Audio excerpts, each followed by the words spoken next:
Hey everyone, welcome back to the Dabbler's Den. I'm Chris Cottrell, and I hope you have been enjoying the LiDAR field trip so far.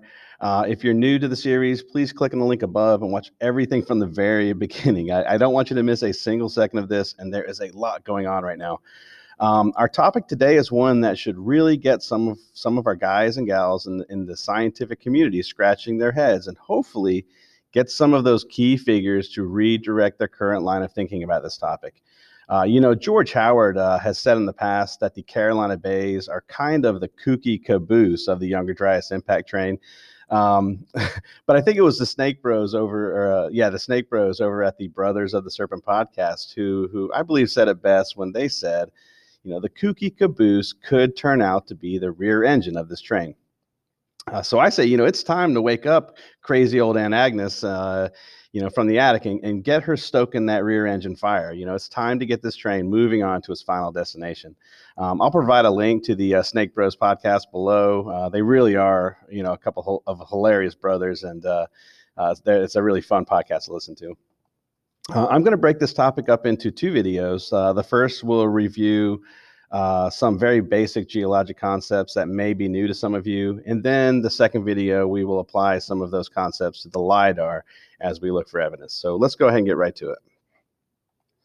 The first thing I want to review is basic fluvial geomorphology. And this is really just a fancy term for, a stream's shape and motion. Another fancy geologic term is fractal-based scale invariance, which basically means that all above ground flowing bodies of water behave the same way on the surface. Whether it's somebody peeing down the side of a mountain or someone floating down the Mississippi River, the volume of water doesn't really matter. It's the patterns. The patterns are the same. Now, when a stream is young or close to its headwater, it tends to be fairly deep, straight, and narrow.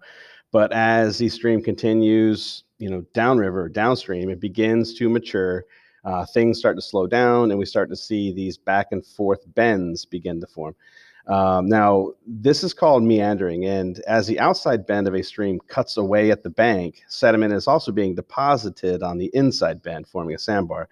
Now, over time, millions of years even, if you agree with strict uniformitarianism, this meandering cuts out broad floodplains that still contain the river in its current state today. Now, this information is going to be very important as we continue on through the rest of this video and into video number 2. So try to keep these things in the back of your mind. Okay, now, as the title suggests, we are going to be looking at how we can apply the law of superposition to help come up with a formation date for some of these geologic features we've been talking about, or at the very least, put them into a proper chronological order based, because that's what the law of superposition does. It puts things into an order.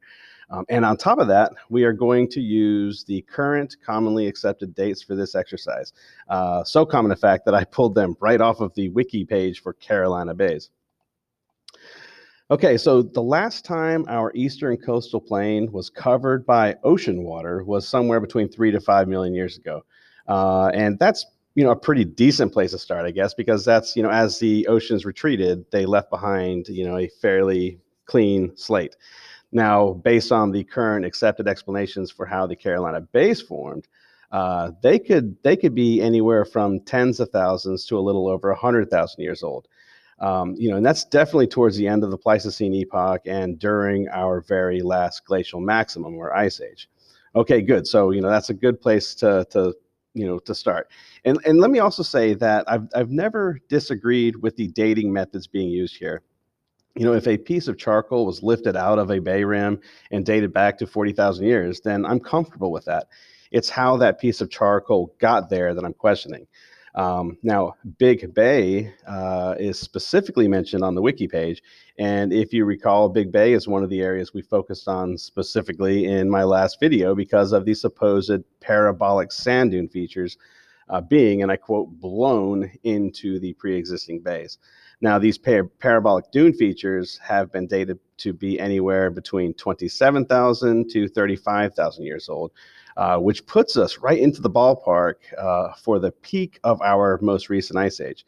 When we had a few miles of ice over the entire northern portion of North America.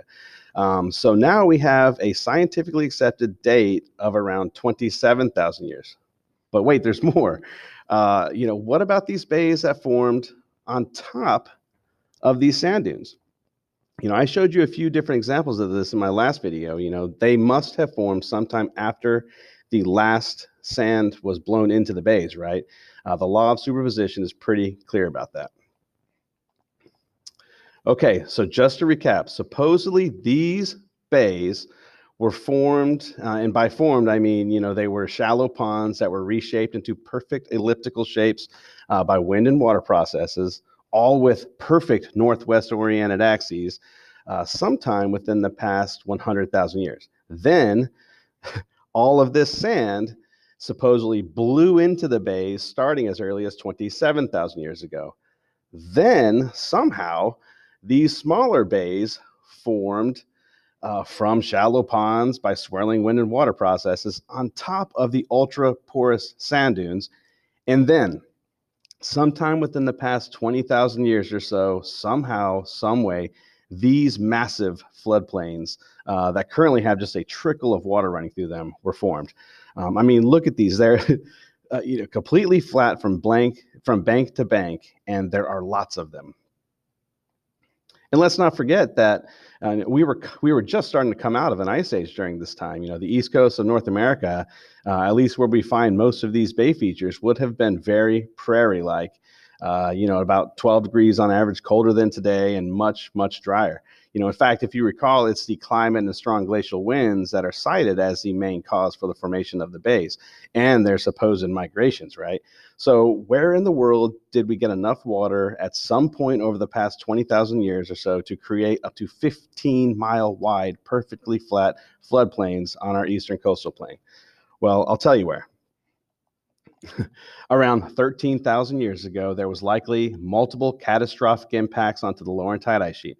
One landing right smack dab into the middle of this bedrock bullseye.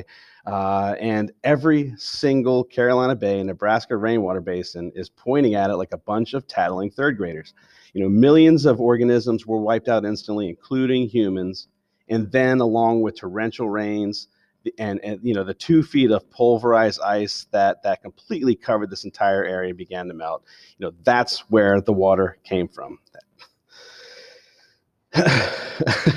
Okay, all right, guys.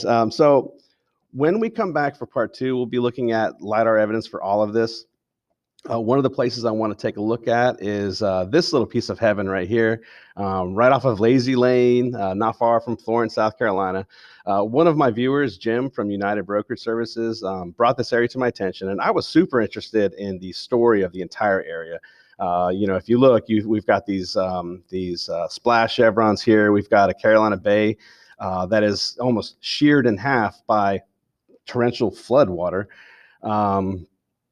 But anyways, Jim has this. He's a broker, and this is a piece of property that's up for sale right now. It's on the market, and he was curious about these double-rimmed features that were on the aerial photos. So curious that he researched Carolina Bays. He eventually found my YouTube channel. He took me up on downloading the LiDAR overlays for himself, and now everything makes more sense to him. He and I are not buying the whole wind and water explanation. But if you want to buy your own Carolina Bay, you can contact Jim at United Brokerage Services. That beautiful double-rimmed Carolina Bay won't last long. Okay, guys, seriously, thanks for watching, and see you next time, okay? Part 2, next time. Bye.